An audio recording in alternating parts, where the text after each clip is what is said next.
The debate about equity in education has been, well, pitched for the last couple decades. And it was a year ago, 2019, that it began to rage with the exposure in that Varsity Blues scandal. It is about equity in education, a very good debate. But I want to make sure that people realize that equity, which means fairness, is not the same as equality.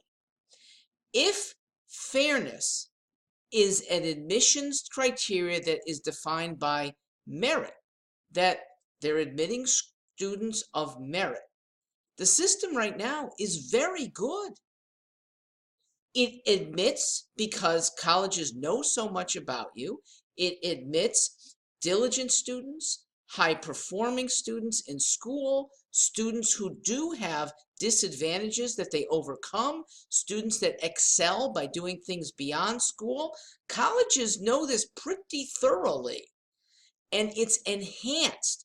Merit is enhanced by the SAT, because what the SAT does is compare school by school so that the student who earns that 3.9 GPA out of 4.0 has a comparison to another school district's 3.9, and cumulatively, colleges have a lot of good information to make, again, decisions based on merit. The system is so good that mediocre students of rich kids are not admitted. If they were admitted, those very ambitious parents who paid off underhandedly wouldn't have needed to. The SAT itself is a very accessible test. There's no publication that is more scrutinized with more prep materials than the SAT. There are no, to my knowledge, more human resources, tutors like ours at Ivy Bound, classes like what Ivy Bound offers, and we're one of like 300. If a student wants to get ahead on a measure of merit called the SAT, it is ample, and it's ample at every level of wealth. Students, if they're part of a school group that want to have Ivy Bound there, can be paying less than the cost of munchies at a school for a semester, okay? $3.50 or less. If a school gets a lot of kids together, bring them on. We want to have you. Regular courses are 3 or 4 times that. Still not a deal breaker for families of kids who are about to spend $50,000 or more a year.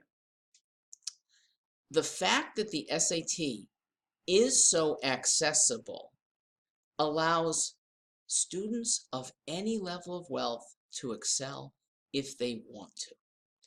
I have helped students for over 30 years. I know of all of eight who have put in more than 80 hours of study that didn't see their SAT scores go up 110 points or more. That's 4 hours a week for one semester. Put in that kind of effort, and I can virtually guarantee 110 or more points lofting you into a whole new category of admissions. We'll talk next about whether SAT is a good measure of scholarships as well. That's for another video. For here, thanks for listening. More is at ivybound.net.